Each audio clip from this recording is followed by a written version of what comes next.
In September of 1989, something happened in the city of Voronezh, 200 miles south of Moscow, which caught the attention of the world press. For several weeks, strange lights were seen over the city.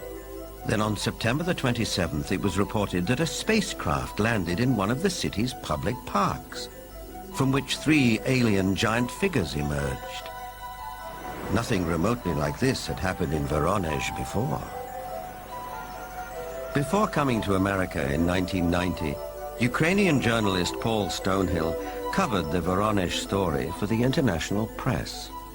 Top Voronezh researchers of anomalous phenomena, who include scientists, geologists, and also some military people, went to the site immediately thereafter. They were on the site on the 3rd of October studying and collecting specimens.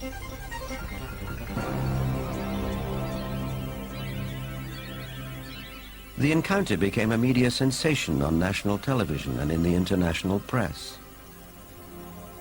Не было, ну уже хотя бы потому, что не было до сих пор в Воронеже событий, подобных тем, а... Drawings of the landings by children who were there capture the event vividly.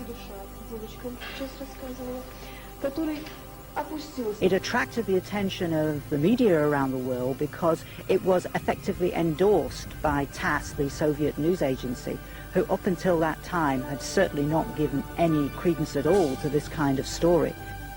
They had the chance to talk to many eyewitnesses, adults as well as kids, policemen, school teachers, students, scientists who had witnessed similar or even differently shaped UFOs.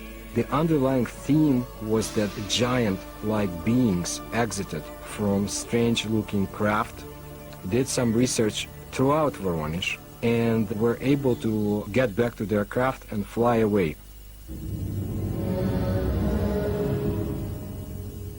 For once we had a genuine large number of people all correlating with one another, describing the appearance of these giants. So it was not a case of you simply believe a witness or you don't.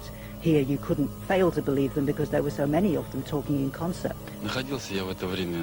I was standing not far from the main road of the South Park, and I saw this flying object at an approximate height 250 meters. It stayed at the same height and did not move horizontally. I was very interested by all that, because it could not be any kind of meteorological balloon. There was a squeaking sound.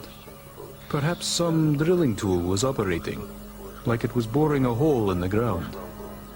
The creatures started coming out. They did not look too much like humans. They were much taller than humans. They did have shoulders, but I didn't see the head. He was huge, really huge, bigger than we are. He was a mighty figure. In 1989, Sergei Makarov was one of the school children who was in the Voronezh park.